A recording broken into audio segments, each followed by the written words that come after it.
Hey everyone, Eric on Paper here, and I'm Eric, and today we're going to be doing the Battle Damage Spider-Man. So one thing you're going to see me try in just a little bit is having Spidey's left leg arched upward like he's resting it on something, but it just didn't work out for the pose, and for the pose I wanted him to look downtrodden and a little bit defeated, but still kind of resolute, and the leg in the air just wasn't cutting it. So don't be afraid to go and change your work. Don't be married to anything. If you're an artist, filmmaker, etc., change is all part of the process.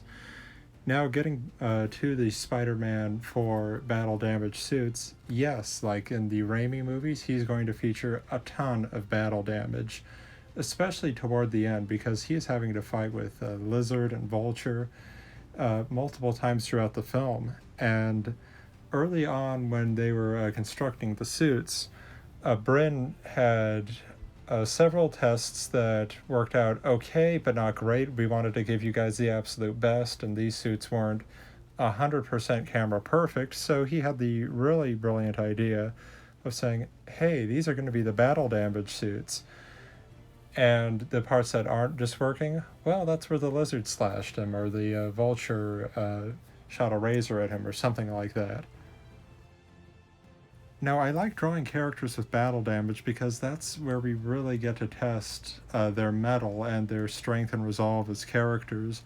In particular, in the Spider-Man movies, half of his mask was blown off, and we could see Tobey Maguire as Spider-Man underneath, and it allowed the audience to connect with the character, to see the exact emotional state rather than having to infer it behind a mask. And I believe he's found a reason to be unmasked in every part of the trilogy during the climax at some point. So we wanted to keep that tradition alive, definitely.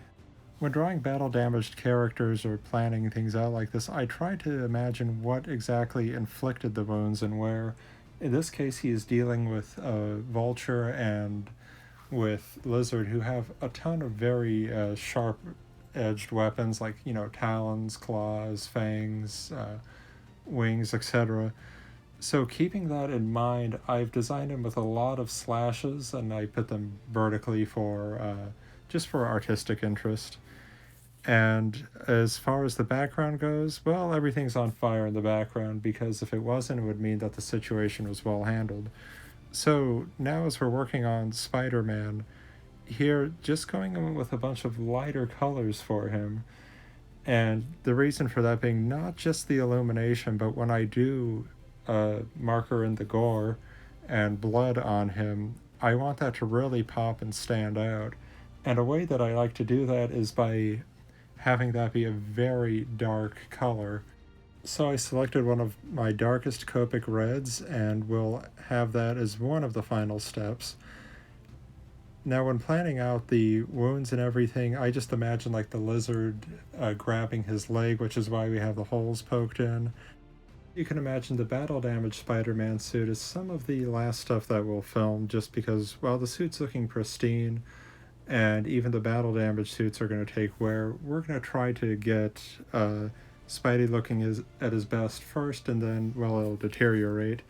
Maybe not to this degree, but I am pretty sure that Spider-Man is going to face a lot of challenges in this movie. So yeah, I had a lot of fun doing this piece and imagining what exactly we were going to do to Bryn. Now, I can't guarantee the damage will look like that specifically, but I'll certainly try. I mean, Sam Raimi hit Tobey Maguire with the backpack, so looking forward to filming with you, Bryn. Okay, so about next week's episode, I would like your opinion on it, because I'm going to be doing the Hobgoblin, but I have two options. One is a comic book accurate version of the Hobgoblin. The other is the Hobgoblin if he was to appear in Spider-Man 5. I'm willing and happy to do both, but I'd like you to decide. So just leave a comment below saying what you'd like, and please don't forget to like and subscribe. And let's see if we can get me to 450 subscribers. Thank you, and keep telling your stories.